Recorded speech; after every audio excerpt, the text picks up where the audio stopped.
Welcome everybody to the HolloTalk podcast. This is Jetpack Nick, and I'm here with a very special guest today, Miss Diamond Durant. Say what's up to the people. Hi. Hi, guys. How are you? How are you? Let's start off with that. I'm pretty good. I'm well. It's a beautiful Sunday. It's really Mhm. nice out. Yeah, it's a very, very chill day. So yeah, I'm good. How are you? I'm doing wonderful. I have you on the podcast, so I couldn't be better. This was a long time coming, so I'm very Yeah. very excited to get this show on the road. Okay, Too. so for the people who don't know who you are, can you let them know who you are, what you're about, and what you do? Yeah. So my name is Diamond. I am a writer, marketer, creative strategist, just doer and dot connector of like all things, mostly in music, but music, tech, fashion, film, those are like all my interests. And I am on the marketing team at Rec Philly. If you're watching, you probably already know what Rec Philly is and what Rec Philly is about. But we are a creative agency, a boutique creative agency for creators of all kinds, based in Philly and soon to be in Miami. So yeah, that's a little bit about what I do. There, I lead the charge on all socials, all things brand voice, all Hmm. things marketing campaigns. So yeah, that's a little bit about me. Okay, so two things. First things first, you ain't tell me all that when I was trying to get you on the podcast. You ain't tell me you was interested in all these wonderful things that I'm interested in too.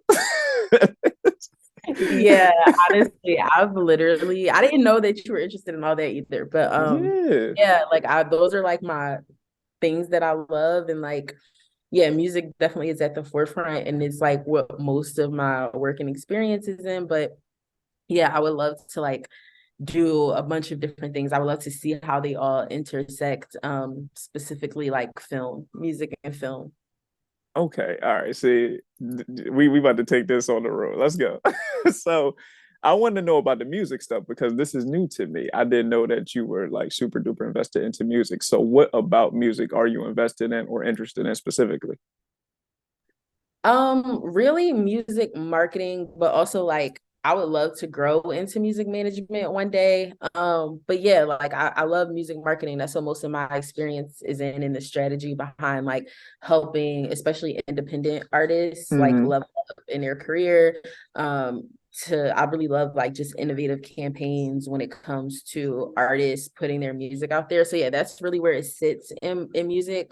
But honestly, like that can go into a whole bunch of different sectors. Like I've done a lot of work in live music and like Hmm. live programming of music. So I've done work on like the Made in America Festival. Really? Yeah, I've done when I used to intern for Rock Nation, and I did work on the Made in America Festival. I touched a little bit of South by now at this point. So yeah, I really love like festivals and just live music as well. So yeah, it's really like all things music. But I would definitely say marketing, management, A&R, and just like discovering music as well. Yeah, see, I should talk to you a long time ago. Because me personally, like, I have a major interest in music too. So like for me, my interest like on a business side of music would be being an A&R. Like I just think I got a talent for being able to pick dope music. Yeah, So yeah. yeah, But like a lot of that's people something I don't would know do. that like A&R and marketing music is kind of like similar, Hmm. like fall right into each other, kind of thing. So yeah, I didn't know that. But yeah, like what kind of music do you like? Are you I mean, shit, that's a long list. yeah, like what's um, your primary, like for me it's hip hop. Like I'm always a yeah, yeah, hip hop me head, too. but like is that like your Oh, go-to? absolutely, 100%. Like hip hop is my lifestyle. It's it's the backbone of my existence, if you will. No, yeah, same. Same. Yeah, like I listen to a lot of old school hip hop, like 90s, early 2000s. That's just, what I came up on. I'm 25, but I'm an old 25. You understand? Like Same. I'm also 25 and like really? yeah, I'm What? 25. Soon to be 26. in June. Okay. So Happy I'm early not birthday. sure when this is. Yeah, thank you. I'm not sure when this is coming out. I don't know if I'll already be Oh, 26. oh, oh no. This will be coming out soon. So I might still be 25. Okay. So yeah, like I'm 20, 25, about to be 26. And I definitely relate to that. Like I love old school hip hop the most, and just like the nostalgia of music. Right. Yeah, that's what excites me. So yeah. So I want to just go down the music rabbit hole for a second. So, being that you work in the creative field and you're around all these different artists, music artists, you intern at Rock Nation, which is a dream of mine. You're living my dream. But no, like just doing all those things and being around all these creative people, like what does music do for you as an emotional thing, a spiritual thing? Like how has music impacted you in those ways? Music has always been like a healer for me, and always just like I think with music was just like my self identifier. Like for Mm-hmm. as far back as I can remember, like I have songs that I associate with certain people that I haven't seen in years. I have songs that I associate with like certain memories, and it could be like the Mm-hmm. same thing. But like it could be like me and my college friends always used to listen to this song when we were like in the car. So now forever when I hear it, I always think of them. It's kind of that for me. Like it's always just been like a North Star. It's just been something. And like I think really what it is about music is above all, I just love how it brings together community. And that's such a Mm-hmm. cliche answer, but it's also just a real answer because the world is so fucked up. And I think out of the two things that I think about the most that just like connects genres of people and people that come from different religions, backgrounds, neighborhoods is music and food. Like those are Absolutely. that, and even like you can go down the rabbit hole and put fashion in there. You can put Mm-hmm. movies in there as well. It's just like such a conversation starter. It's something that is just like no matter what, people are gonna like dance in a club together. They're going to go to festivals together, and it just like Yeah. brings together communities. And I love that so much about music. But on a personal note, it's just always been like a healer for me and something that like has helped me self-identify and like something to be proud of, like especially as a Black woman. Like I feel like we are the core of music. Mm-hmm. Black people in general, Black people, and we have been in hip-hop, so it's like which is the biggest genre of music. So I think Yeah. like it just makes me feel proud to be Black. It makes me feel proud to be woman. It makes me just feel proud to be young, to be of the culture. Like, yeah, I think that's really what it is about music that I just love so much. Yeah. How about you? Um, so for me, music has been a bunch of different things. I would say the thing has been for me the most as a teacher. So, growing up, being around, older people, whatever, like I was always keen on the idea of talking to these older people and learning from them and their life experiences. So that way I know what to look for, I know how to move in the world and all that. And listening to music, I was able to gain that same kind of perspective, if you will, from listening to different rappers or different singers express their experiences in life at 20, 21, 22. And then as time goes on they get older and express new feelings and new life situations and things of that nature. So being able to listen to these people and being able to break down and relate to be like, oh damn, like I feel that too, I didn't know you was going through that, or whatever the case may be. I think that's something that I always took away from listening to music, specifically hip hop though. That's the main thing for me. Yes, yeah, I agree with that 100%. Definitely like the relatability Mm-hmm. of music. And it's funny that you bring that up because I was in New York yesterday for a Okay. summit. And one of the sessions that I went to was all about fandom and what makes a fan and how artists can be fan first and keep their fans and things like that. And a lot of things like they asked the question to the crowd, like what makes a fan? And a lot of people were saying like they love like the artist's music.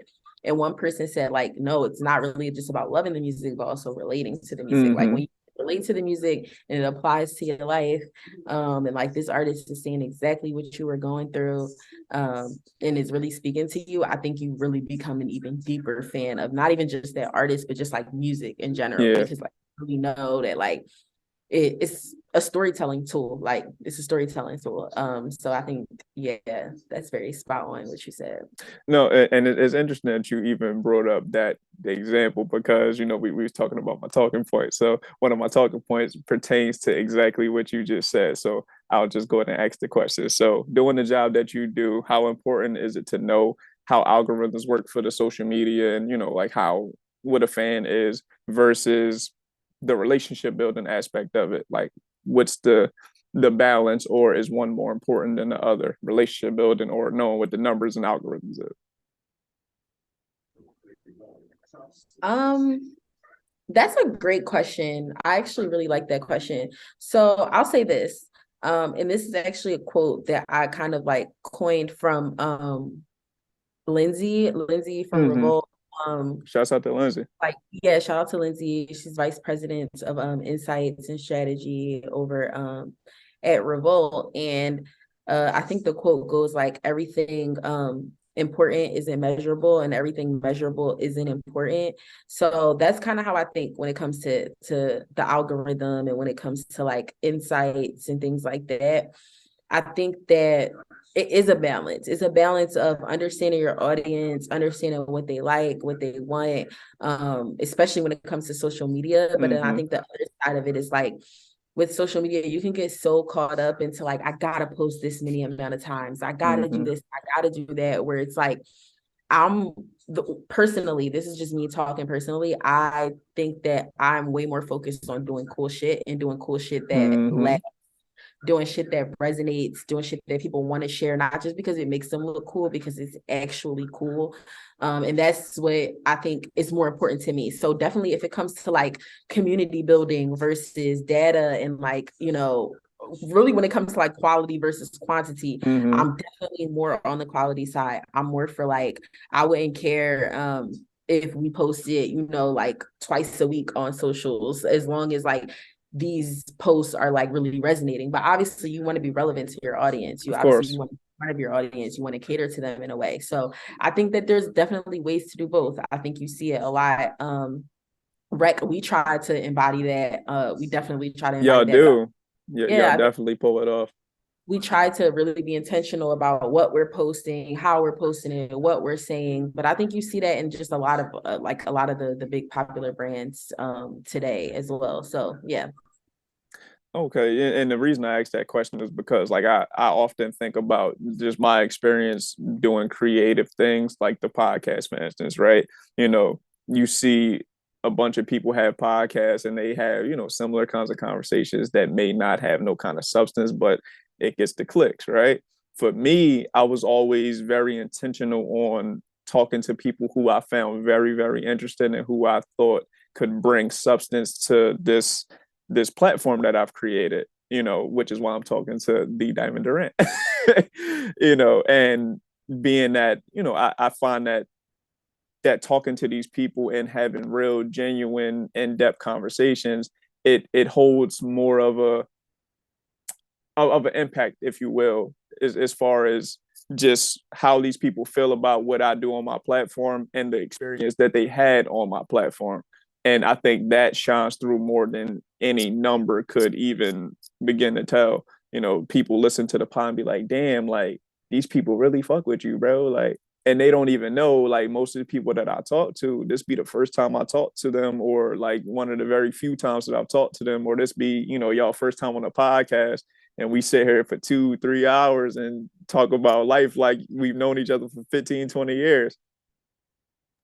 Yeah, I 100% relate to that. I think like now people can just get caught up in like wanting to get things out so fast and wanting Mm-hmm. things so fast that they forget. Like for me, the biggest thing with content is storytelling. Like if the Absolutely. content has no story behind it, it has no context behind it. And that's like really when you ask me like, what I do and what I'm about, I really should have led with that because I feel like above everything that I do, I really am just a storyteller and I really just think of like innovative and creative ways to tell stories. And just like I think that's what all content should be. Like Mm-hmm. the of it should be storytelling, and it should be like you really like putting whatever you're about out there in the best way. And I think that you have to give people time to do that. Like, so if you're constantly on a content dump where it's like you feel like you need to post every day, and like post 3-4 times a day, I think it's like, what's the intention behind it? I think you Mm-hmm. have to like, sit back and reflect and ask yourself that, like, what am I doing this with intention? Because then it'll just live and die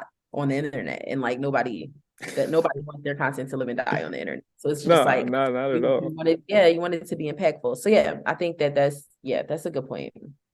Oh yeah, I just think that substance is something that just shines through, whether it takes a long time or right away. The idea is you want to last longer than everybody else, right? Like, yeah, some people get the instant gratification of, oh, like I got a million clicks on, Instagram, or I got 100,000 retweets on Twitter or whatever the case, and that's cool and all, but are we going to be looking at it a week from now? Are we going to be looking at it 2 weeks from now? Like when we think about music, or you said you was interested in film too. When you think about the pieces of art that last a long time, and you sit there and you really like look at it, or you really sit there and listen to it, you'd be like, damn, this is something that crosses generations. This is something that resonates for millions and millions and potentially billions of people. Where something that you just put out, and a couple people listen to it, or a couple people watch it or whatever, and they think it's hot for that minute, like that's cool, but I want to leave a legacy. I want to I want to create something that you could go back and watch 20, 30, 40, 50 years from now, instead of 3, 4, 5 days. Yeah, no, facts. It's kind of like that meme where it's like the steps, and it's like Mm-hmm. artists releasing a song, and then it's like the steps of like marketing and like actually like developing the song and like strategy, and then like the top step is like the song is on social media, and it's like the artist skipping all of those steps just to Mm-hmm. get like posting the song and like posting it out without like, I just feel like, I don't know if it's because I'm a strategist. I just feel like nothing works without a strategy, like an actual plan of how you're going to execute something. I just think if you don't have it, then it's like never going to work. And yeah, that's just how I feel. I know some people will probably be like, but there's to a certain extent, creators have to go with the flow. Mm-hmm. And I do agree, but to a very certain extent. But like I think for the most part, you should go to everything with a strategy. Okay, so this isn't a talking point, but this is a question just off the strength of us having this conversation. So you being a strategist, a marketing coordinator, like, do you feel that you being in that specific kind of job takes away from your freedom of creativity, or does it not impact it at all? I definitely will say that it does. I think that it does. So because I'm one of those type of people that I love what I do, Mm-hmm. and I always have had like, it took me a long time to identify like and put a name to it, but I've always had like a marketing mind, and I've always had a creative mind, and I always saw things creatively. Right. So because that's always been me, and that now that I'm doing that in a full-time role, I literally cannot turn it off in my brain. And as you know, I'm sure as someone who's interested in the creative industry, Mm-hmm. everything that we see is marketing, down to Yeah. like I can't even watch TV like a normal human because I'm analyzing commercials, I'm analyzing the copy on the commercials. Anytime that I see any branding, especially like in the mall, in the store, I'm paying attention to every little detail of things, because I can't turn it off. This is just like Mm-hmm. how my mind works. So it definitely has impacted like how I create and how I like receive things, because I feel like I'm always like watching things and judging things as a critic, rather that's even across music, Mm-hmm. across movies, across like sometimes it's hard for me to just be like, oh, I'm just enjoying this as like free art without like seeing it in that way, without seeing it as like this product that's going out to people. Yeah, it's hard for me to turn the switch off sometimes, for It, sure. it, it's, it sounds like you're stressing yourself out. That's what it sounds Yeah, like. no, for real, it's definitely stressful, but it's fun. It's fun. Like I've always like when I say like film, and how music intersects. Hmm. I've always been super interested in like music supervision in movies and like the placement of songs and the placement Absolutely. of songs when I see movies. So like I pay attention to that kind of stuff, and I'm always like analyzing that. I'm always especially on social media as well. Like when I Hmm. see brands, I'm always, especially that in a lot, because I'm on social media the most. So I'm always Right. like super close attention to how people brand themselves. I'm always like, I'm that person that's on TikTok, like on my account, just paying attention to the trends, really like keeping up with what's going on and like how different people are Hmm. in their content out here. So yeah, it definitely it clouds me creatively sometimes, and sometimes I do have to take that break. Like I think a lot of people that are on my team know that it's hard for me to balance my own personal social media and rec social media. I do delete my personal social media a lot. Like I'll delete it for months at a time just Hmm. because a lot to intake. Yeah. Sometimes, yeah, it's very cloudy for sure. I definitely think I just need like maybe just like to watch a good movie without even thinking about work or something like that for sure. No, yeah, see, I was just about to ask you, like, so like what do you do to kind of decompress from work or just the pressures of being creative all the time? Okay, what I really want to say, I can't sit on here. I can't. Listen, what like I I said, I'm never gonna put you in a position where I'm trying to lie to you. So if you don't want to answer, you ain't gotta answer. well, I'll just say But I have something it's that I medicinal. love to do after work It's medicinal. that is very medicinal that I won't stay on here. But honestly, reading really like calms me down Hmm. and levels me. And for whatever reason, even though like I'm a big collector and a fan of magazines, I always Okay. have been. I love magazines. I've always been really into like theater. I have like 100 Billboard magazines in here, so I love magazines. And for whatever reason, even when I'm looking through them, even though magazines are a form of marketing and it's a Hmm. lot of imagery and a lot of text, I'm not looking at it from that standpoint. So I really do think luxury magazines are a luxury of mine that I enjoy. And then I love watching podcasts too. I'm a huge fan of Drink Champs. What? Yeah, I'm a I ain't huge know Drink that. fan. Yeah, I love Drink Champs. And like all That's obviously the out to pop, Uncle Nori, man. yeah, like I love Nori. I love like watching those super long, super long podcasts. And then yeah, like I love doing stuff like that. So there's ways that I consume media, I guess, Hmm. that I'm not looking from like a critic's eye, and I am just like enjoying it for luxury. And yeah, a lot of that is like podcasting. I really do enjoy like hearing people talk about their lives and the shit that they've been through, especially people that fall into my field, even people Hmm. that don't. I feel like I love watching Nipsey Hussle interviews. I think he's Hmm. somebody Shouts very out to like Nip, wise. man. Yeah, shout out to Nipsey. I think he's somebody who's very wise and is super intelligent. I love his view on life and spirituality. So yeah, I just like love that kind of stuff. So yeah, and then I have a dog. I spend a lot of time with my dog too. Shouts out Yeah, to the dog. Shouts out to the yeah, dog. shout out to Marley. Yeah, I have like a lot of small things that I do for like self-care and Hmm. just like to detach. Yeah. No, yeah. See, because like for me, it always goes back to music. Like always. I just sit back and I just sit in my solitude, if you will. Turn my speaker on, play some music, and I zone out. I'll be in a whole nother world. Like or I sit back and Yeah. I watch a TV show and a movie or something like that. Be chilling.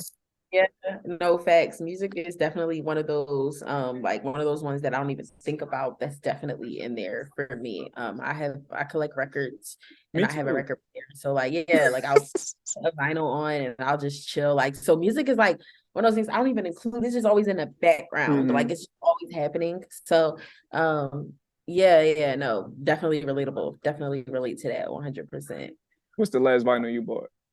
The last vinyl I bought was Late Registration, which is crazy because that's like one of my favorite albums. Um, so yeah, I got it from Repo on South Street, Okay. Repo Records. That's where I get a lot of my records from, but I've also thrifted them from other places. But yeah, I haven't bought a record in a while, and I bought that one maybe like that one might have been in January. But yeah, Kanye West, Late Registration, Hmm. literally the album that kind of like made me fall in love with hip hop. Love, love, love that album. And I had never Mm-hmm. seen it on vinyl and repo before. So when I Mm-hmm. saw it, they only had one left. So I was like, I have to get it because it only makes sense. But yeah, how about you? Uh, the last album I bought, uh, I bought Yes Lord. No worries. No worries. Yes. Yes. That's personally my favorite album, like of all time, regardless of genre. Really, I That's love my no. favorite album ever. Yeah, that's super dope. They Yeah, yeah, they fire. yeah. Fire. I'm waiting on a new album, Anderson. Holla at your boy, man. Yeah. Come on the HolloTalk podcast. Is he out? Is he gonna make one under no worries? I feel like he's Yeah, they making another album. oh wow. I didn't know that. That's You gonna be you fire. in music, you supposed to be knowing these things. No, I No, I'm didn't know. messing with you. I'm messing with No, I you. thought Anderson Peck was like really leaning into this Silk Sonic thing, like, but Yeah, yeah, I no, didn't. he had to come back and get the people another one of the greatest albums of all time. Wow. Oh, I'm excited for that now. Yeah, I love that album. So let me ask you this: so who are you listening to right now? Like who's in your playlist? Oof, let me pull my Spotify up See, cause so for I can. me, I'm like, see, so my favorite rapper in the world right now is West Side Gun. That's my favorite rapper.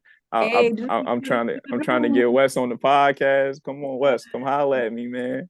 I love West Side Gun. I'm a big fan. I don't know if you know, but there was like a photo circulating around the internet that people. I was on FaceTime with West Side Gun. People were saying it was fake. It wasn't fake though. Like that's the home. You was a what? I was on FaceTime with West Side Gun. The internet was saying it was fake, but hold on, I Oh got you. no. Ah, Wes, what up? No, we got to make that happen. We can make that happen. We can get Wes on the Hollow Talk podcast. For sure. I'm gonna ask Oh, all them. right, sure. Boom, boom, boom, boom, boom. Right, yeah, no. I love and, yeah, shout out to the whole Griselda. Like Yeah, I for just sure, for sure. I've actually, had a a few Griselda affiliates. Come on, whatever. That's not important though. Shouts out to Buffalo, man. Shouts out to on the Buffalo. pod. Yeah, That's yeah. crazy. I didn't know that. Listen. I listen. At this point, I might as well get my Buffalo kids chain because at this point I'm from Buffalo. Yo, yeah, Buffalo is interesting. I was there for the first time like earlier this year, and I was like thinking about West Side Gun the whole time, to be honest. And I was like, damn, West Side Gun's really from here. No, It felt very white, so it just like didn't feel like it. But yeah. As far as what I'm listening to a lot of Kali Uchis. Shout out to okay. Kali Uchis. She's performing at the Met tonight. I wish I was going. But yeah, like Kali Uchis a lot, Jesse Wu, Daniel Caesar. So a lot of R&B, a lot of Yeah, I was about to R&B. say you've been in your vibe lately. Yeah, SZA though. I love Smino. Um, I love Brent, Mm-hmm. obviously. Future. It's weird with me because I have like two kind of like music tastes mostly. Like I have a lot of music tastes. I really love all kinds of music, like all genres of music. But Mm-hmm. like my primary taste is really like super that like all R&B vibe, and then the other side is like completely trap. Like I love Dirk, I love Baby. I just went to go see Babyface Ray the other night, so it's like it's Okay. also artists in there that you wouldn't expect because I love trap music. I love drill music too, so it comes unexpected. So yeah, it's really on two different spectrums. But I love all R&B, real life R&B as well, like soul, and then I like getting ratchet too at the same time. So yeah, a little bit Diamond of both. became ratchet on A little Oh, bit. oh God. I love drill music. Like, I love drill music. I don't know. It's something spiritual about it. Like when I was in high school, I was a heavy Chief Keef fan. Like if a lot of people, if anybody who watches this knows me from high school, they're gonna be like, yo, she's literally not lying. The way I used to listen to Chief Keef, like Finally Rich was like Mm-hmm. holding me down in high school. So I was like, in love with Chief Keef. So it's always been that way. I love Dom Kennedy as well. Me Larry June. too. I can't forget that whole sector. Like Yeah, Larry yeah. June, I fuck with heavy. Shouts out to Um, Cali. yeah, and then Griselda too, like you mentioned, like West Side Gun, Freddie. I'm a huge Freddie Gibbs Me too. fan, Alchemist fan, Hmm. huge Oh, Benny the Butcher. we gonna get along just fine. Yeah. Yeah, I love them. Like I love them all. And then like of course there's the GOATs as well. There's Kendrick Lamar, Hmm. who is like one of my personal favorite rappers, like of all time. Drake. I said I was a Drake fan to someone the other day, and they were like, not you one of Aubrey's angels. And I was cracking up because now Oh yeah, no. Drake fan. Drake was like one of the first people I've ever seen live, like first artist Really? that I ever like, went to go see in concert. Mm. Yeah. And then I'm a Barb too. I'm definitely a Barb. Definitely a Nicki Minaj fan. I love her. I And then I just respect love, it. yeah, like I love all the female rappers, the women rappers coming up Hmm. in music right now. Freaky T, uh Lotto, Coil Hmm. Ray, just JT, Karish, like all of them. I think they're all fire. Megan. So yeah. Okay. All right. See, so it's a variety. I like it. A big variety. No, I feel you though. Like I said, like because for me, my staple is '90s, early 2000s. So that's Mhm. what I'm usually listening to for the most part. For my easy Yeah. listening, I'm throwing on Larry June all the time. So shouts out to my man I June. actually have a fire playlist for you if you like 90s R&B stuff. I have a Yeah. fire playlist like 50 Cent, Ja Rule, Kim, Beanie, Freeway, Monica, Yeah, Keisha yeah, Cole. yeah. Send that through. Send that through. I got All you. right, so I'm gonna ask you one more question, and then we're gonna take a quick commercial break. That's cool. Cool. Sounds All right, good. so we gonna get back on track with the talking points, right? So I'm just curious to know. So as the marketing coordinator at Rec Philly, what is one of the most rewarding things, and what is one of the most challenging things about the job that you do? Most rewarding, I would definitely say, I think right now, Rec is mostly known for our really amazing programming that we do. Whether it's a creator talk, which is our panels, Yes, rather yes. rec sessions, which are our workshops, or just open house, or just really anything that we do. I think one of the most rewarding things is definitely seeing like our house packed out like that Mm-hmm. and seeing creators come out from all over. I absolutely love that. Obviously marketing, just not even just me, but my whole marketing team is behind that. Shout out to Riley, shout out to Chanel, Tim Huff, like just like the Shouts out to whole everybody. Shouts marketing out to the creative team. team. Yeah, like we really do. We put in a lot of work to make those special moments happen in Rec, and I think that's really the most rewarding. It's just like seeing people come, enjoy themselves, drink, laugh, connect, network. Like that's literally why we do what we do. Mm-hmm. So that's amazing to me. I think that's always rewarding because that's something you get to see in real time. Right. And you get to be a part of it. Yeah, you get to be a part of it. It's nothing like, those Fridays that we have creator talks where they're early in the morning and working all day, putting promo out all day just to see like people come later on at night and you get to, Mm-hmm. enjoy yourself and mingle. It's definitely a rewarding feeling.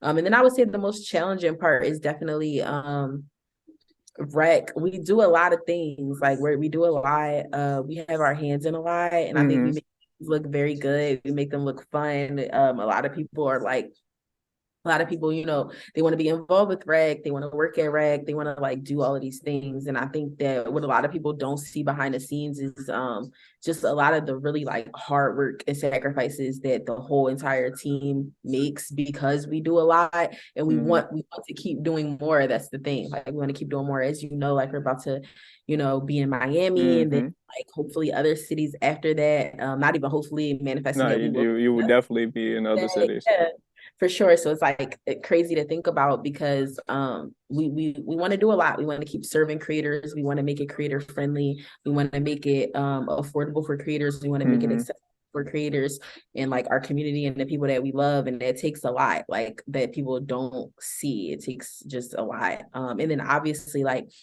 we are a small, very small company and a very small team, but we make big things happen, right? So when you Right. think of like our marketing team, there's just three of us. We obviously have our own in-house creative team Mm-hmm. that do like our production, our design, and everything. But like when it comes to marketing, there's only three of us, and that sits on like the marketing for this huge agency sits on three people, so that can be challenging sometimes. So yeah, I'm excited to see like our team grow with as we grow, as like Rec Mm-hmm. grows, our team is gonna just grow, and soon like there'll be multiples of me's in different cities. So yeah, that's exciting to think about, but also like challenging right now to balance.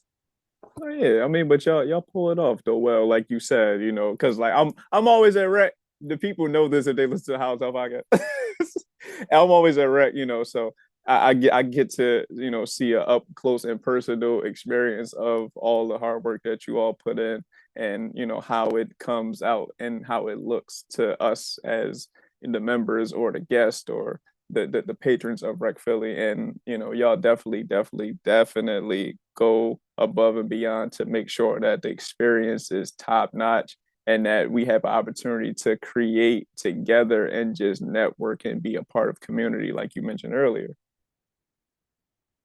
Yeah, definitely. It takes a lot of work, a lot of like tough ass shit that happens, but and a lot of just like brain power. It takes a lot of brain power to make something like this.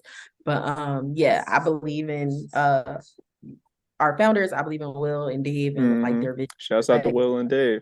Yeah, like shout out to them. I think that it hits different when you're invested in the company's vision. You hear a lot of people our age working for companies that they don't fuck with and they don't like, and that they hate low key and like they don't believe in it. But I really am invested in the mission and the core values of Rec. So yeah, it's like I'm willing to work through those challenges and like be there because I know that we have like the capacity to grow. So yeah, I'm excited for that. All right. So with that being said, we are going to take a quick commercial break from the HolloTalk podcast, and we will be back with more of Miss Diamond Durant. We will be back, ladies and gentlemen.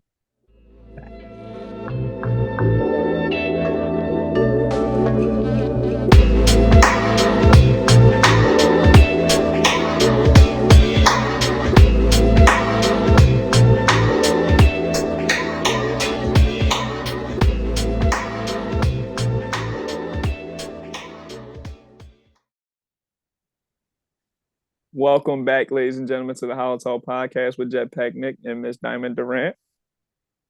Hi.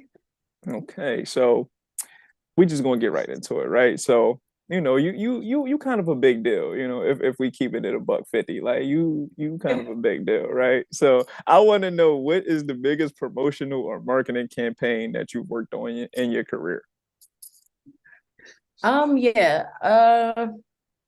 I would say biggest in terms of relevance is definitely going to be rebranding Rec and announcing our investment from Diddy and Mm-hmm. Combs Enterprises. That was probably the biggest marketing campaign in terms of relevance that I've ever worked on, just because they're that's a big deal. Like that was a Hell big yeah. deal.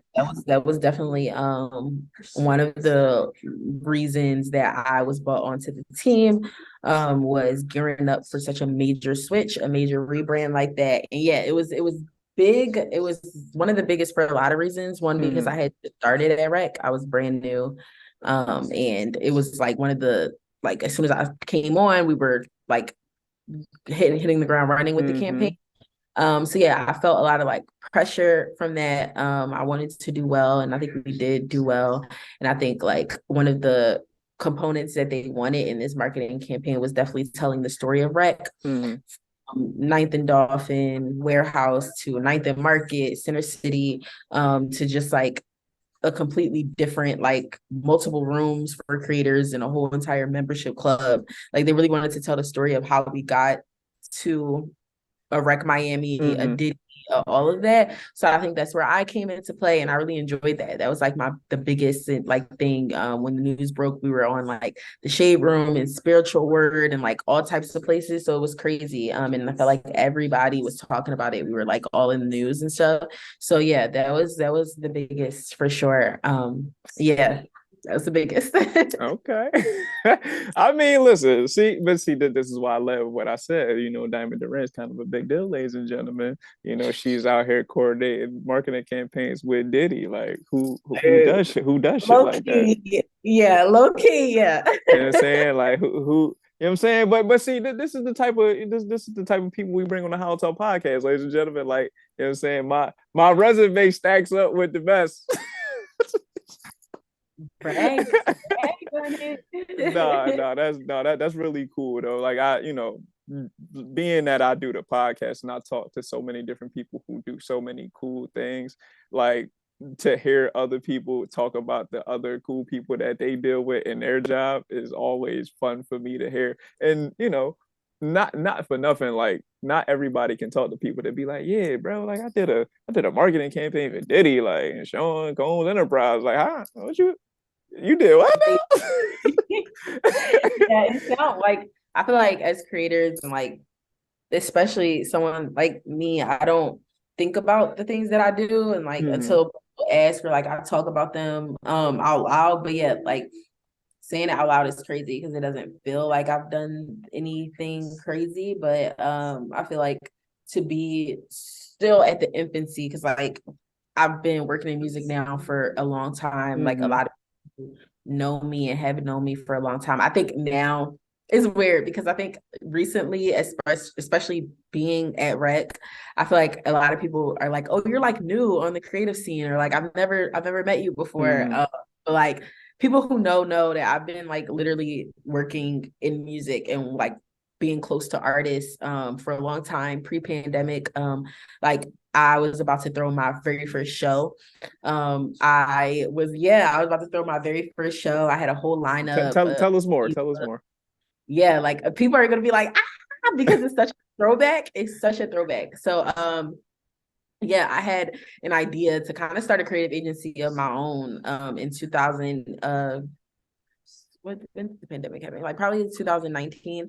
I had this idea that I wanted to start a creative agency of my own called Undercrown. So like underground, but undercrown. Hmm. So I wanted to do a showcase that really just like championing live music, and like I called it Power Outage because I wanted it to be a rager. Like I wanted it to be like people really coming to party. So on that lineup was BT Raheem, Elena, Jizza Raw, and Mitch Lakes. So all Philly local talent, Hmm. all like independent artists and artists that are doing their thing. I love them all. And then I had like a lot of people helping me on that. Demel, Michael of like Small Wins. And he's also on the Lemonade team as well. But yeah, like I've always been in the underground Philly music scene and always have loved artists. So I feel like now that I can like be like, damn, I've really been kind of working in music now for over like touching about 6 to 7 years. It's crazy Hmm. because I'm like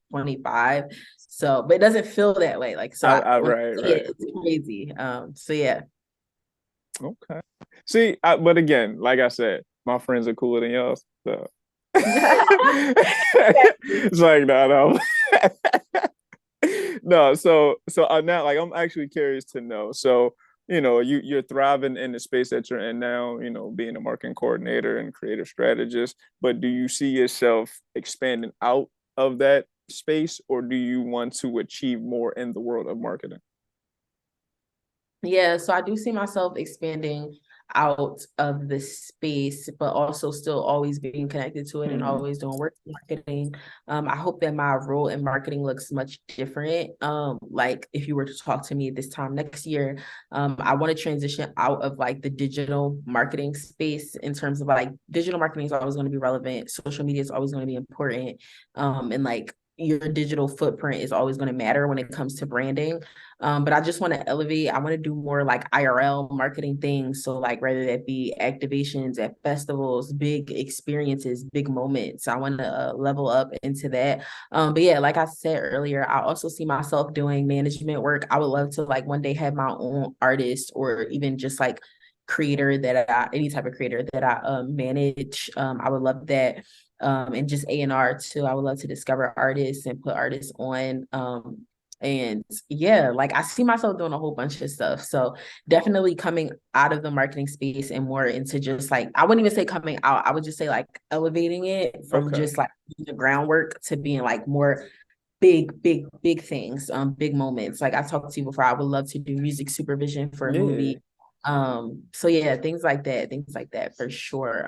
But how about you? Like, what do you see for, what do you want to grow into? So I mean, honestly, I just want to be a creator, like of of different mediums. So like I do the podcast right now. I also act and I um write screenplays. So I definitely want to make more of an impact in this space that I have now, which is the podcast space, and also continue my elevation as an actor and a screenwriter. As far as the music thing is concerned, like I told you earlier, like my dream is to be an A&R. Like like I just think that with my musical acumen and my ability to hear good shit and be able to put it together, curate it, if you will, I think I would thrive as an A&R if I was given the opportunity to do so. So we gonna be, you know what I mean, we gonna be the Yeah, real. I'm gonna say, like, as my brother always says, meet you at the top. Okay, So shouts out to bro. Shouts out to bro. yeah.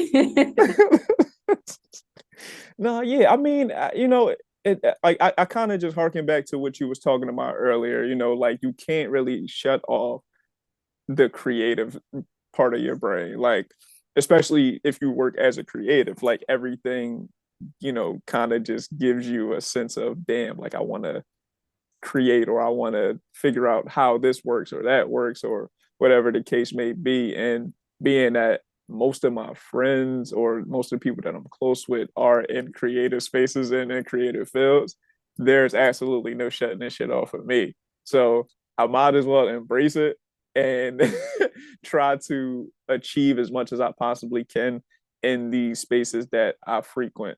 And like you said, you're only 25, I'm only 25.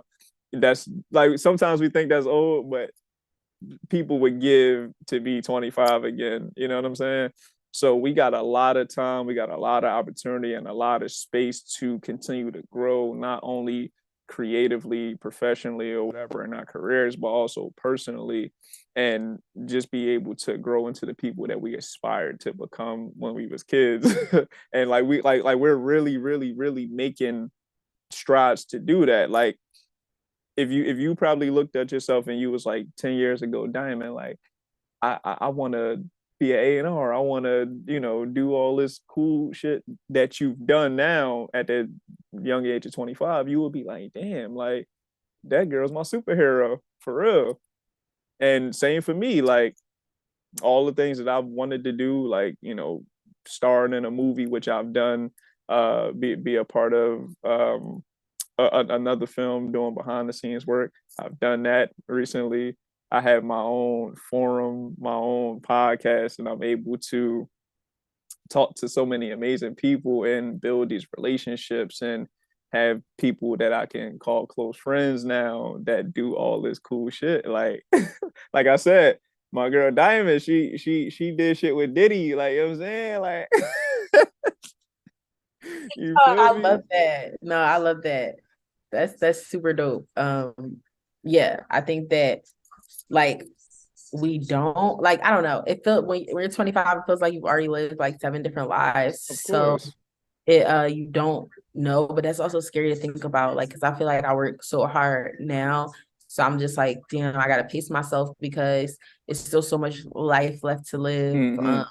Like I love rec, but obviously like I don't know what's gonna happen in my future. I don't know where I'll end up at in 10 years. I don't know what I'll be doing. So I'm just like, damn, I don't want to burn myself out now. And like also about just pacing myself and being aware that I want to do other things and have my hand in other things and like not wanting to also spread myself thin. Mm-hmm. So yeah, I definitely relate to what you're saying. Yeah.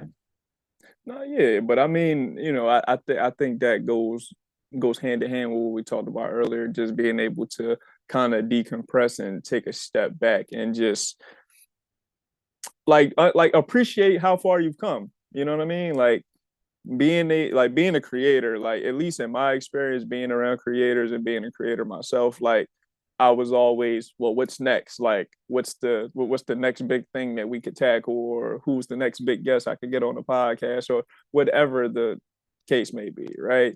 Sometimes it's very, very, very important to take a step back and be like, yo, like I've done some cool shit. And some people would tell you like, no, don't do that because you're gonna lose sight of, the stuff coming and all that type of stuff. Like I understand that part too, but you definitely got to take some time to appreciate how far you've come, because it was probably a point in your life where you didn't think you would get to the point that you're at now.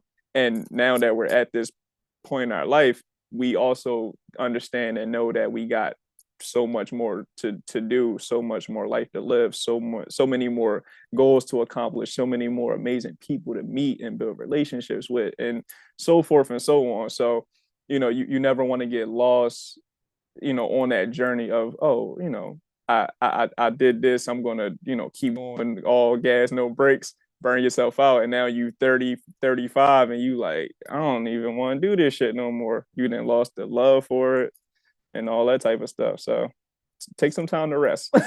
Yeah, no, I agree 100%. You definitely gotta protect your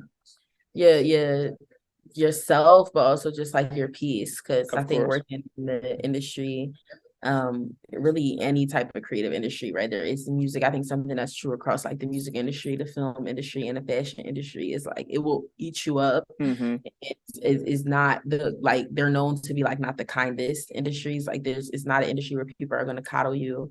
It's really like one of those industries where you do have to like compartmentalize and you have to like take care of yourself and check in with yourself behind the scenes, because people are going to say nut shit. They're going to do nut shit. There's going to be people that you don't agree with. There's going to be decisions that are going to be made that you're not going to like. And I think that when you're in it and you love it, you got to always go back to that and like remember Mm-hmm. why you're doing it, and remember that you got to protect yourself at all costs. And then I think like for anybody in the industry, one of the things that I always advocate for is like figure out who you are outside of your job. And this is like not saying that I'm doing this perfectly, but Mm-hmm. I'm still working on this. Is just like I don't want to. It's hard to not identify who you are with what you do. Like it's hard not to be like sometimes I debate on like I love rec, but having them in my bio sometimes, I think people sometimes associate me too much with rec. Mm-hmm. And then again, it goes back to that conversation with like a lot of people not knowing me because I'm not an extrovert. I'm very like to myself, I'm very chill. So I'm not really like a scene type of person. So I Mm-hmm. think a lot of people like only associate me with rec. It's like, but it's important to have your shit going on outside of what you do and like really understand, who you are and like the things that you're super interested in and what makes you who you are. Like all those things are super important to know and to protect in this industry. So Mm-hmm. I agree. But that's why, like, I always lead with those three questions in the beginning when I introduce my guests. Can you, or not questions, but can you let the people know who you are, what you're about, and what you do? So that way we can go right into those things. Because I mean, obviously, we're gonna talk about what you do as far as your career and what you do creatively. But this is also an opportunity to have a real in-depth, open conversation about who you are, what you think, what you feel, why you think the things that you think, your opinion on such and such. Like all that stuff is important, and all that stuff is the real shit that people enjoy listening to because they don't get to have this kind of access. You understand? Like, people don't like the people who know who you are. The people who don't know who you are, how they gonna know who you are? Because you're not extroverted, like you said. you work behind the scenes. You're not in front of the camera. So I try to allow this space and forum to be an opportunity for you to express the things that you may have not got a chance to express to to me and a wider audience, and for them to be able to have access to understand who you are as a person. So yeah, that's I why love, that's important for me to do that yeah, for y'all. no, I love that for sure. I don't think enough people talk about those behind the scenes people that really make things happen. I always say marketing is like one of the most like underrated, you won't get praise at all jobs Mm-hmm. ever, because a lot of people just don't like, a lot of people who don't work in the industry, obviously they That's a don't know fact. like what I used to teach high school, I used to teach Hey, I digital see. media. Why you always tell me none of this? I did tell you, I definitely told you that I used to Oh teach yeah, it. that's Yes. that's right. That's right. You Yeah. did tell that. My um, mistake, y'all. My mistake. My yeah, mistake. yeah. I was about to say, I was about to get on. But then no, I used to teach digital media and marketing, and like a lot of like adults, but also like kids, they also don't realize how everything they see is marketing, how marketing plays a role in just everything, like especially with social media, what we see when we're outside driving, walking, experiencing things, when we're Mm-hmm. eating, like all of these things are different forms of marketing. So just letting them know that that's like something that's real, and that like happens, and like people look for that kind of stuff. Like people pay Right. attention to that kind of stuff. It's been like it's been hard. Like a lot of people don't know that, and they like don't know there's people that are behind those roles that are doing this work. So I think Mm-hmm. it's super special that you focus on that. You tell the stories like about the people that are in front of, like that are not Mm-hmm. normally shown and spotlighted. So yeah, I think that's dope. No, yeah. Well, I mean, I think that comes from my experience being on both sides. Like, obviously, I'm in front of the camera every time I do the podcast. Like, I thrive in front of the camera too. But I also had experience being behind the scenes. Having those moments where I was like, I don't know if I want to be in front of the camera right now. Like, maybe I need to be behind the scenes and see how that works. And getting that experience of seeing how things work behind the scenes, whether that was me doing behind the scenes work on films or me doing behind the scenes work on podcasts, which I've done. Um, you get a sense of, oh, this shit doesn't work without these people. You know what I'm saying? Like you like the people that's in front of the camera or that has the microphone in their hand, like they're the ones that obviously get the notoriety because that's what you see. But you don't see the light person shining the light on them. You don't see the person hooking the mics up so that way you can hear them talk, or the person behind the camera to make sure they look good. You know what I'm saying? So I just think it's important to shed light on those people so that way you can get a full 360 understanding of why things work the way that they work, or the camaraderie that goes into creating something dope as shit. Whereas, you just see the one person on front of the album cover, or you see the person on the poster or the billboard, not knowing that they got a team of 100 people to get you to that point. So shouts out to y'all. No, that's real. I think it's really just all about community. It really comes down to community at the end of the day. And I think I'm so thankful to have like a team at Rec who's Mm-hmm. like, we do so much and we have like plenty of opportunities for us to be in a spotlight. And I think as a brand, we do a good job of highlighting our team. Like when you think of Rec, hopefully you think of Will, you think of Scarlett, you think of like these people that we try to push to the forefront I of had the them on the brand. podcast too, by the way. Yeah. Shout out to Scar. Shout out to Scar. I love her so much. Uh-huh. Yeah, I think that when we push those people to the front, we also have different ways that we like highlight our smaller team, like our not smaller, but just like the other people on our team that Mm-hmm. aren't like in the public eye. We do, and we do a good job. Like I think a lot of people are always like, "Oh, you got your team is so close. You guys are like so close because we go out, we party together, we hang Mm-hmm. together, ideas Y'all be getting everywhere." ratchet together. So Yeah, fucking with like you, fucking we definitely we enjoy our like the fruits of our labor together, right. and we work hard, we party and stuff like that. And I think what I'm grateful for is having a team that's not so concerned. In the industry, is rare to find a team that's not so concerned with like being in the spotlight. I think we are all aligned on the mission that we want you guys to be at the spotlight. We want Mm-hmm. the creators. We are very much creator first. So I think that like I appreciate that because it's places like that you go to and like people are, you know, there for clout. Like a lot of labels are like that where you go in and people don't really want to like that people aren't really about community and they aren't Mm-hmm. really about helping each other and they're more about just like having the brand name in their bio and all the like all that shit for show when I think like yeah I'm grateful to be at rec and to be with a team that really is about centering creative community and things like that, so that matters to me for sure.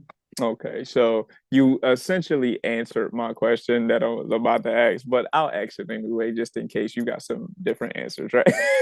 So my question is, what made Rec Philly an attractive option for you, especially coming from places like Rock Nation and other places that you've worked at previously?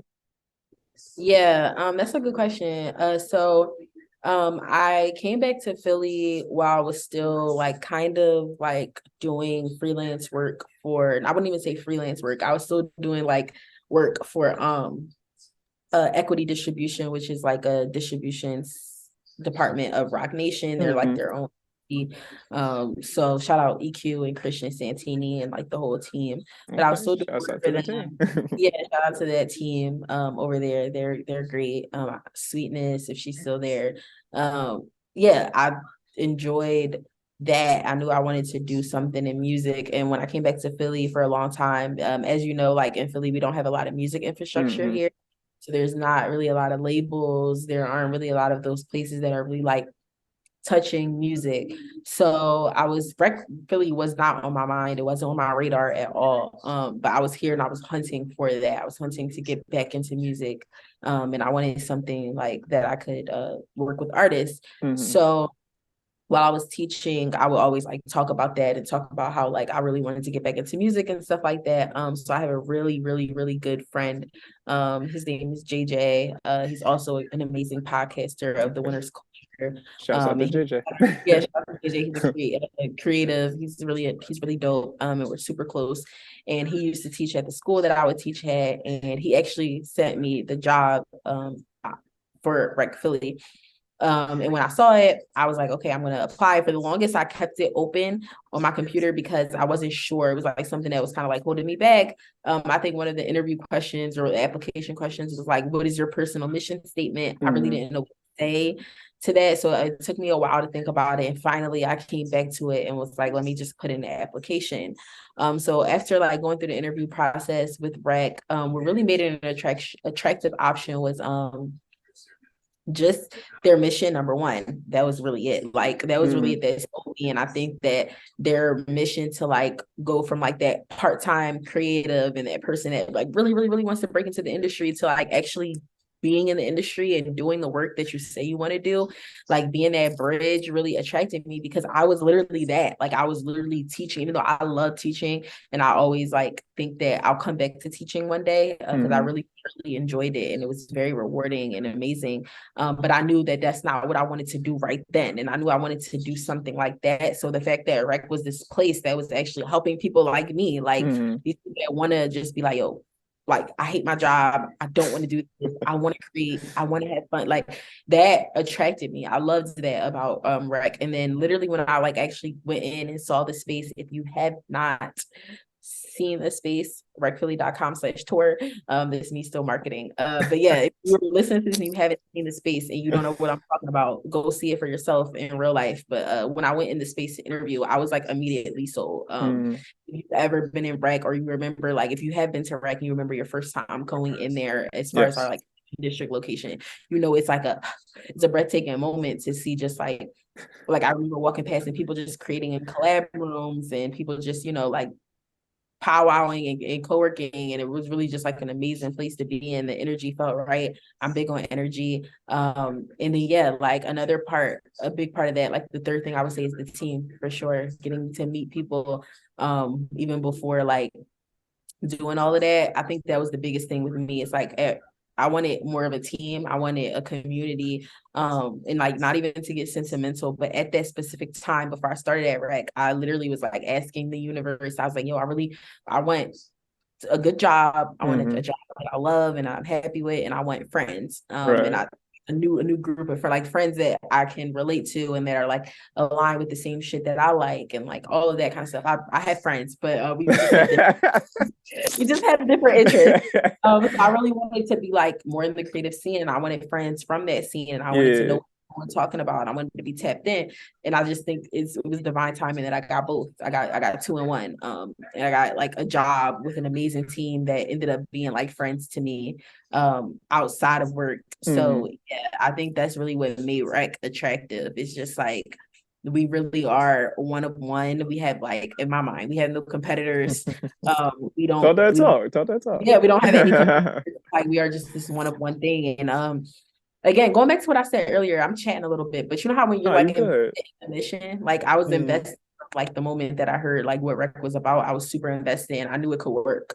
And I knew that something like that didn't exist. So that was one of the things, like that was one of the main reasons why it was like an attractive option to me for sure.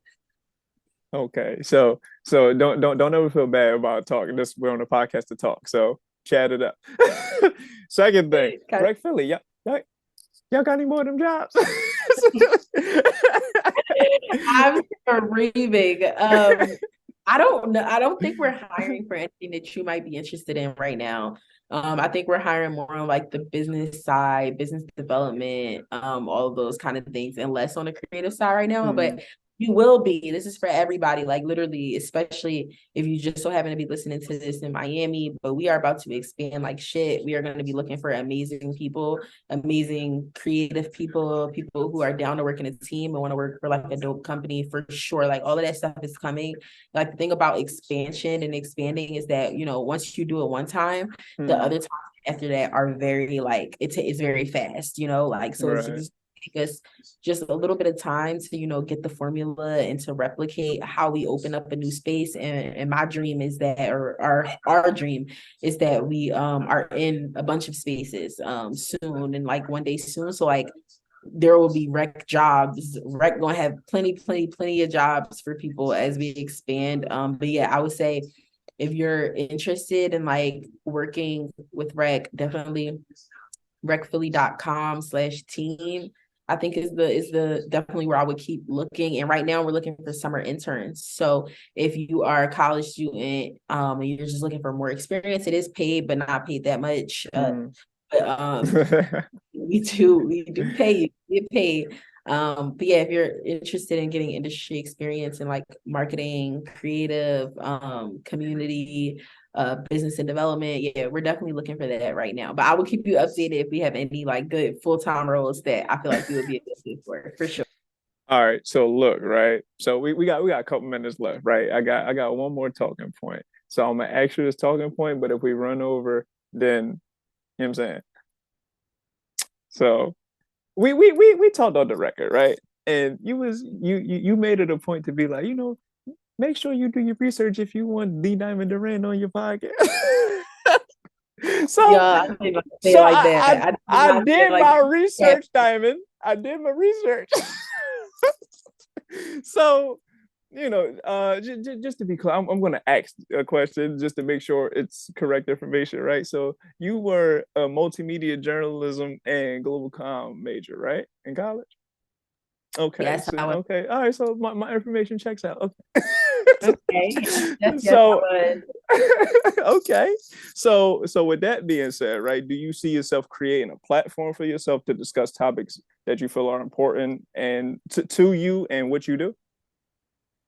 Yeah, no, I think that's a great question. So being super transparent, which I feel like this is like kind of crazy, but I tested that out for a long time in the beginning of my career. Like I always thought I wanted to do like have a platform of my own, whether it be a Mm. blog. I tested out podcasting before one I, time. I, I, see- I seen the vlog. I seen it. I seen it a little Yeah, like I tested bit. out a couple of different things and just like trying to figure out what I wanted to do. But I think like one hard lesson that I had to learn is like I don't know, and I'm still learning, but I don't know if like I'm the talent, and I don't know if I'm the person that wants to be at the forefront a lot. And I think I just learned over time, or at least right now in my career, I learned that I just have a lot to learn Mm, still, and a lot to learn from other people. And I think right now I just want to be a student.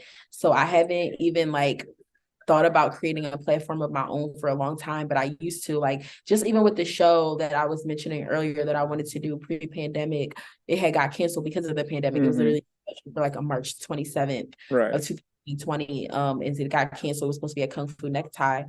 And I canceled it. And for the longest, people were like, well, are you gonna like try to have another one? And I was like, I think I just realized that I still had so much to learn about the industry. And if I do something, I want to do it right. So I'm still discovering on what that is. But I know for right now, I'm just the type of person that I love working in the team. I love Mm-hmm. working behind the scenes. I don't really like have an urge to have like any type of platform of my own or anything like that. I enjoy right now telling stories for rec. Mm-hmm. I enjoy, and I like again that could change in a few years, but I just know like where I'm at right now, I don't really have any desire to be like at the forefront of anything. I think it's really just like again the infancy.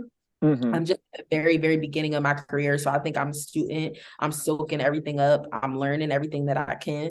So one day if I do decide like, hey, I want my own shit, I know it's gonna be lit. I know I'm gonna have Oh, for plenty, sure. a whole Rolodex to pull from of people. So I think that's what I'm more focused on. But yeah, I did originally go to school for global journalism and communications, which I started taking I wanted to switch to marketing. I wanted to switch my Mm-hmm. whole entire marketing my sophomore year. And my academic advisor was like, no. And all my professors were like, no, because I was such a strong writer. I still am a very, very strong writer. Mm-hmm. I write for rec a lot. And then I was like, okay, maybe I don't want to change my major, but I had, uh, credits that I had to fulfill that were like, Right. what they call like free credits. You could take Mm-hmm. anything. So I started Like an taking marketing. elective. Yeah, electives. That's the word. I haven't been in college in so long. I forgot the word. Electives. Yeah, I started taking hella electives in marketing. I filled up every single elective I Mm-hmm. had in marketing classes. And I started taking those my second half of my college career. And for the longest, I thought I would never break into marketing. I thought nobody would take me serious because I had journalism on my degree. Mm-hmm. But real ones know that you have to be somewhat of a journalist to be a good marketer. And Exactly. shout out to Exactly. Rex for being real ones because for the longest time I really just didn't think I would ever really get into marketing because of that. I thought I would have to like go to school for marketing, Mm-hmm. but you cannot market without being a good writer. That's Writer a fact. first. So yeah, I think that that's it. That's like literally that's how I feel about starting my own shit. But you never know what can happen in the future. So, what does the future look like? Though, what you want it to look like? Honestly, I in the future I could see myself holding some kind of like creative director role at a company that I really really love. I hope in the future I'm just like super happy and even more invested into just like the work that I do. Mm-hmm. Again, I would love to get into management of some sort, A&R of some sort. Yeah, I just Go ahead. Keep manifesting. Go ahead. Go yeah, like I just ahead. do a bunch of shit. Hopefully, I want to make Billboard's Women in Music list. They drop their Women in Music list every March for Mm-hmm. women. And on that list has been just some like amazing women in music, behind the scenes, in front of the scene, like all the amazing things that women do. Mm-hmm. In and above and next to music. So I hope to make that list one day and join them. And I just hope to keep doing amazing work. Like I just want to do good work and with good people. So yeah, that's what I'm hoping the future looks like. All right. Okay. So look. So we almost out of time, right? So for the people who know, when we get to the end of the HolloTalk podcast episode, we got to get 3 gems from the people that I talked to, right? So Mhm. we gonna take a little bit of a quick commercial break, so that way you got time and space to get through your 3 gems, give all your shout outs. If you got any other questions you want to ask me before we wrap, we could do all that. So let's take the commercial breakdown so I can give you all the space and time and opportunity to give these gems and wrap this up in a beautiful bow. All Okay, right. awesome. Down for that. Ladies and gentlemen, we'll be right back with more of the How Talk podcast real soon. Welcome back, ladies and gentlemen, to the HolloTalk podcast with your man Jetpack Nick and Miss Diamond Durant. All right, so we just gonna get right into it, ladies and gentlemen. So I know y'all been waiting for it because I've been waiting for it since we started the pod. We need three gems. We need three gems to take away from this conversation. Okay, three gems. One, I will say always trust yourself, and your intuition, your gut, whatever you feel. And I will put in parentheses, quit that job if you feel like you need to quit that job. And Quit that shit. Quit that shit. I literally like when I tell you what I didn't mention during the podcast really quick is that I literally was unemployed for a little while before working at Rec because I was at another marketing job that I absolutely hated that I won't even speak about. And it's not on LinkedIn or anything like that. So I'm not talking about any of those companies. But yeah, I hated that job. Like I was literally I wasn't feeling right about the work that I was doing. Mm-hmm. And it took me a long time to muster up the courage to quit. And I took a leap on faith and amazing things came from it. So I will always say, trust yourself, trust your gut and your intuition. My second gem is be kind, be a good fucking person out here. Like don't if like I said, it's easy to get caught up in industry shit and what's this and what's not and what's politics and all of that. But I think people gonna fuck with you and feel you way more when they just know that you a genuine good person. Mm-hmm. And I think that like so slept on and people don't talk about it. But yeah, be a good fucking person out here. Like check in with people. Don't just hit people up because you need something. Like just really be a good person and be genuine with your intentions. And then three. What's Oh my goodness! I should have thought about this because you did give me a little. Nah, you good. Listen. I'm trying to be genuine. The good shit is the real shit. Yeah, right. I'm trying to be genuine and think off the dome. But yeah, I would say community is your North Star. And I would say nothing gets done that is amazing with just one person. Is that saying that if you want to do it fast, do it alone. Mm-hmm. But if you want to do it right, I think do it with others. I don't know if that's the exact same, but I believe so. Yeah, I believe so. No, you're good. Yeah, you want to go far. You want to go far. Yes, that's it. Yeah, it really does take a team. It does. It takes a fucking team. It takes a village to do everything, to do anything dope in the music industry. And that goes for any artists out here that are listening. I know a lot of independent artists. I know a lot of underground artists right now that are just like, oh, I'm gonna do my own thing and are really like trudging through it. But you cannot be your own marketer. You cannot be your own manager. You cannot be your own social media person. You can't be your own content creator, producer, photographer. Like you just can't do it all. If you want to go far, you gotta like find the right people and you gotta make magic happen. And it's easier said than done, but it's super important. And yeah, I guess like you said any shout outs or anything. Yeah, if you got anybody want to shout out, any questions you want to ask me before we go, like I'm here. So yeah. I mean, as far as shout outs goes, I guess speaking of team, yeah, like just shout out the whole Rec team again. I mentioned everybody already, but just like shout out to people that, make a Rec a thing that people just don't even see or think about. So yeah, like big shout out and just like all the love and appreciation to Tim Huff. I wouldn't even be like probably talking to you right now if it wasn't for Tim Huff for just like seeing something in me that he could believe in and like that he trusted. I really look up to him in a lot of ways. Yeah, just shout out the whole Rec team, Riley, shout out to Chanel, shout out to Will, Dave, like all the people, Kyle, like all the people over there doing great work. And then yeah, like as far as questions for you goes, as we wrap up, just like how are you feeling? How was this? Yeah, like I mean, I listen. So all right. So whenever I talk to people, like I always make sure that I let the people know, like the people I talk to and the people that listen to it, that this is something that I super duper duperly treasure. Like this is something, like this is history, honestly. Like this is something that we can always come back to, watch again, listen to again, And as time goes on, and we just be like, damn, like we really was like at 25. We was thinking this shit. We was talking to so, so to answer your question directly, I would say that I thoroughly, thoroughly, thoroughly enjoyed having you on the podcast, talking to you, learning more about you. Like we met, we talked like in real life. So this isn't the first time, and this definitely won't be the last time that we see each other, talk to each other. So I'm definitely looking forward to seeing you again, talking to you again, and just sharing space with you.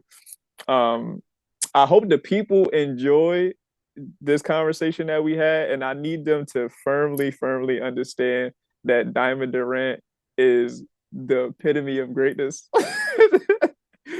Oh, I'm blushing. I'm not. Oh, I'm not. She's the goat. She's the goat. She did shit with Diddy, yo. No, but no, I thoroughly enjoyed it though, and I guess for the people who don't know, you said that this was your first time on a pod, right? Yeah, this is my first time getting like interviewed like this, or I wouldn't even say interview, more like a live conversation Mm-hmm. like this. So yes, and it's crazy because like since you've asked me, I've had like other people ask me, and I've been like, oh my God, what is it that like all these people have been inviting me on their podcast recently? So yeah, first one done. So I guess y'all about to be seeing me on plenty more. So get used to it.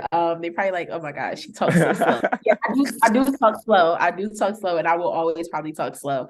Um, so yeah, I guess this is the first of many, but I'm very grateful that you asked me to be on here. Of course. I needed this. This is like literally professional development for me because hopefully, like I said, it'll be the first of many Mm-hmm. of doing this and just kind of like telling my own story and trying to push myself more to the forefront of like again finding that balance between being that behind the scenes person but also really putting myself out there and like making Mm-hmm. it know what I do, what I'm about, and things like that. I definitely think I could do a better job of that. So No, well, that's why we have platforms and forums like the HolloTalk podcast, so that way, that could be a thing.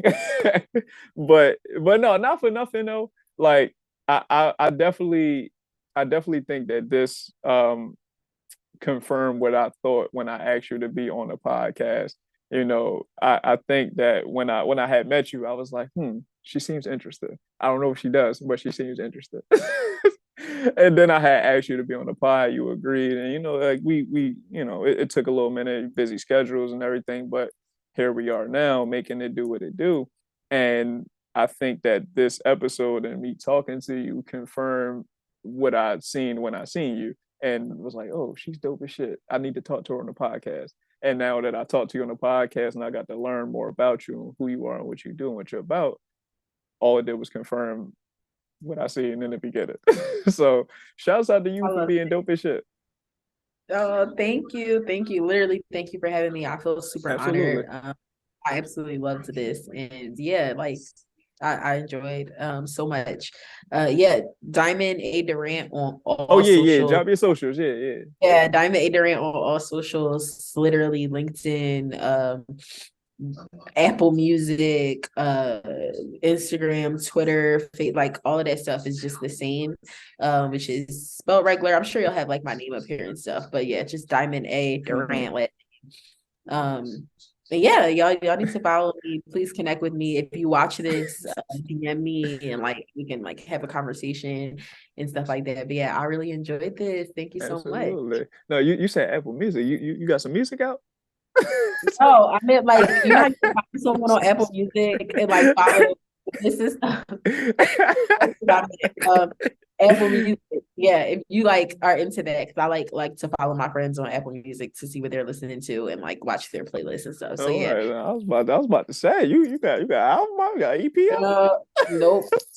I don't sing, no singing, no rapping. Or I'm just a lover. it's just all the business side of music. Yeah, I was about to say just a consumer. I'm a fan. I'm just a fan for real. All right.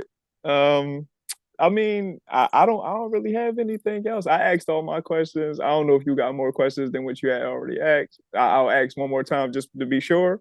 You got any more No, questions for me? no, I'm okay. I'm all good. All right. So with that being said, I want to thank you again for coming on the HolloTalk podcast and talking to me and giving me the opportunity to be the first person that you did a podcast with. Woohoo! Shouts out to me.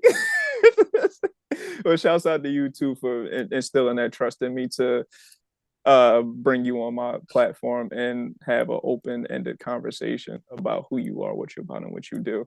And I hope that the people enjoy it. I know I did, and I hope you did as well. I also want to second what you said about, thanking your team and everything. I want to thank the HolloTalk podcast listeners and supporters for supporting us through and through, supporting me, supporting my guests. I also want to thank my team, the HolloTalk podcast team, for holding me down, making sure that I'm bless you, bless you, making sure that I'm good, making sure that the content is dope, is digestible, and is easy to listen to. And again, I want to thank the guests too. Shouts out to the Diamond Durant, ladies and gentlemen. Thank you. Thank you so much again. Thank you guys for listening. All right. So I will see you soon. Peace and love, y'all. And we will be back with another episode real soon.